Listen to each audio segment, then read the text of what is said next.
最近啊，網友其實我哋好中意網友問問題嘅，最近網友問咗一個問題嘅，佢咧就話咧，佢首先一開波嘅時候，佢話：唔好意思啊，呢條片咧我錯重點啊，點解咧？嗰條片咧我哋講得好嚴肅嘅問題嘅，咁跟住咧佢重點去咗邊度啊 ？shift 咗去我哋後面身後喎。佢話：喂，點解咧？我發覺你哋咧個飯煲啊，電飯煲長期都打開個蓋咧，係咩？有咩玄機啊？點咁得意咧？係咪煮熟飯打開攤凍佢咧？唔係話俾大家聽，我屋企其實全屋所有蓋，除咗兩隻蓋唔會長期打開之外咧，其他乜蓋都打開。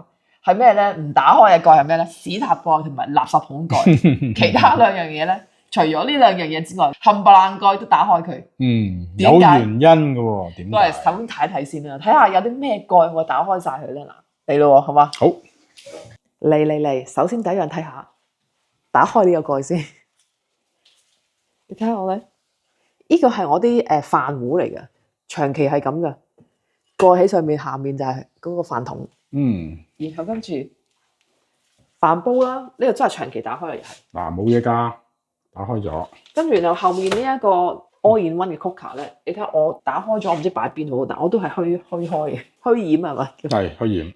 然後跟住咧 Thermomix 我個蓋都係長期咁樣嘅喎。留個窿。係啊。垃圾桶蓋唔使影啦，係嘛？仲有咖啡機，睇咖啡機，我係長期打開佢，其實都係嗱，就係長期咁開住佢。仲有一樣嘢嚟過嚟，得啦，洗衣機蓋係喎，打開咗喎。好啦，緊要啦，咁講下啦，點解我要開晒呢度咁多個蓋咧？原因非常之簡單，就係防止嗰啲細菌咯。其實係真係的，而且確我以前咧，其實我唔為意㗎，我就譬如嗱，尤其是最咩嘢咧，就個飯壺洗乾淨搞掂咗，咁咪扭翻個蓋，跟住咪收喺個櫃桶裏面咯。哇！隔咗一個禮拜唔使拎翻出嚟打開，臭㗎，就係因為呢個蓋閂埋咗。其實咧，就算你話喂，你洗乾淨就梗係唔係水滴滴咁樣放入去啦，我唔係水滴滴㗎，我係抹乾㗎。然後先閂埋佢，咁都係唔得㗎，都一樣係會臭㗎。咩原理咧？因為你抹咧唔係完全冇晒水分啊嘛，佢始終都會有啲水氣喺度。譬如個蓋裏邊亦都有啲罅位，會有啲水啦。咁有啲水嘅時候就自然會有啲細菌啦。因為我哋唔係醫院啊嘛，我哋唔係實驗室啊嘛。但係你洗到幾乾淨，裏邊總會有空氣，總會有啲細菌聚積喺嗰啲碗布啊，或者甚至乎個面上邊。咁所以唔係0% 冇菌嘅話咧，咁始終都有細菌喺度。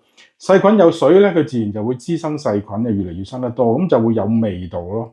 所以打開咗佢咧，佢啲水氣就會慢慢去消失，咁啲細菌咧就好難滋生得到咯。係啊，尤其是其實講緊咧咖啡機咧更加係啊，因為咖啡機其實你咧係沖完咖啡，其實裡面你唔會下下用完即刻洗噶嘛。其實你咖啡機裡面就係好多濕氣，仲要溫溫地咁樣喎。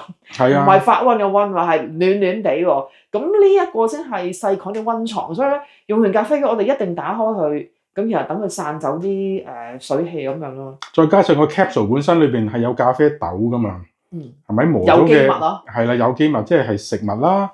做完一杯咖啡之後，嗰個 capsule 仍然喺嗰個蓋裏邊噶嘛，冚住咗噶嘛。咁我啱晒啦，有熱、有水、有食物，哇！咁啲細菌就自不然會開餐啦。咁所以我都會盡量打開佢嘅。打開之後個 capsule 就跌落下邊啊嘛。咁起碼嗰個會通過啲水分嗰個 channel 啊，嗰條水嗰個水道咧就唔會有嗰嚿 capsule 喺度啦。另外亦都係即係 open to air 啦，咁佢就會容易乾一啲啦。係啊，咁然後跟住咁你問譬如好似我嗰個pressure cooker 啦，即係個壓力煲啊，或者我 Thermomix 咧，其實洗完抹乾就乾晒乾透咧，我都唔閂冚嘅喎。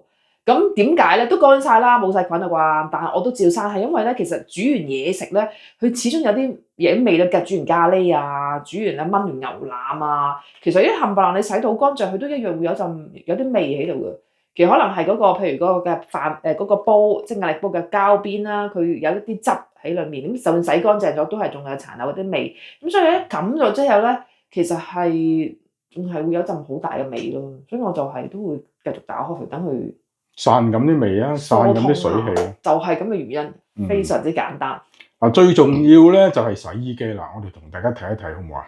好，咁樣。好啦，洗衣機啦，嗱，香港嘅朋友咧個廚房通常擺埋洗衣機嘅，通常都係啲 corner 位一二角啦。咁所以咧，其實冇乜位俾你行過都冇乜機會，可能淨係得咁多位。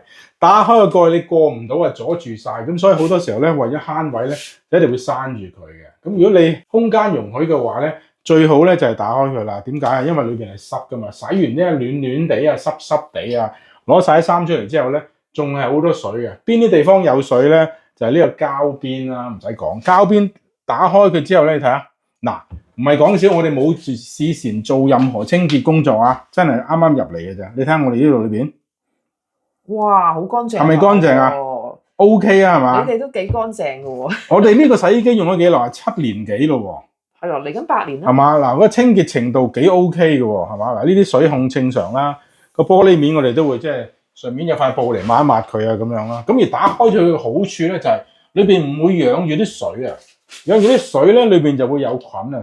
長而累之咧，呢啲位置咧就會積咗一條黑邊，咁你抹唔到噶嘛，同埋好難抹噶嘛。咁你洗衫嘅時候冚住蓋，搞，咁啲菌就會俾佢撞出嚟咯喎。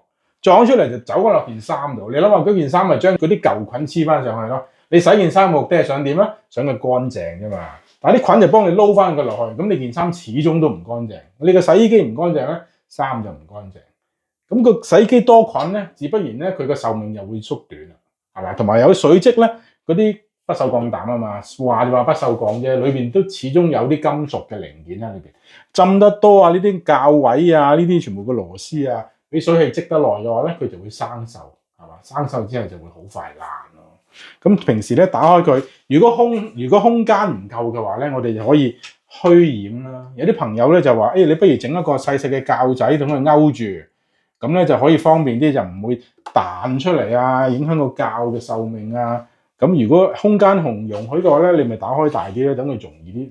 啲水氣嗱，你摸落咧，乾爽嘅，乾嘅喎，係咪掂啊？係啊，呢個 tips 啊，真係大家咧，即係家庭主婦屋企嘅主婦又好啦。嚟啊！大家睇一睇應該點用呢？呢個咧就係我哋嘅頭號心得啦。你睇下隔離嗰兩塊布啊，其實真係我哋啲神布嚟㗎，即係每一次開完嘅洗衣機，即係洗完之後，順便買佢咯。洗手就攞塊布嚟抹佢。洗衣機擺個桶啦，跟住擺喺度墊住啦。我哋好簡單，墊住，順便掂一掂，濕一濕，索咗啲水佢，然後先攞衫出嚟，攞去晾咁樣。咁然後之後咪順便抹一抹咯，抹一抹呢個抹一抹呢度，搞掂。咁咧掛翻上嚟晾就得，或者太污糟抌埋落洗又得，好簡單。就係這麼簡單啦。疑團解開啦，網友就係咁嘅原因，所以電飯煲蓋會開蓋咯。開晒蓋你就唔怕釘蓋啦，好啦。我呢集咧搞笑嘅家庭小貼士就嚟到呢度啦。咁啊，希望你中意啦。0到10分，你俾幾多分啊？話俾我聽啦。好啊，我哋下條片見，拜拜。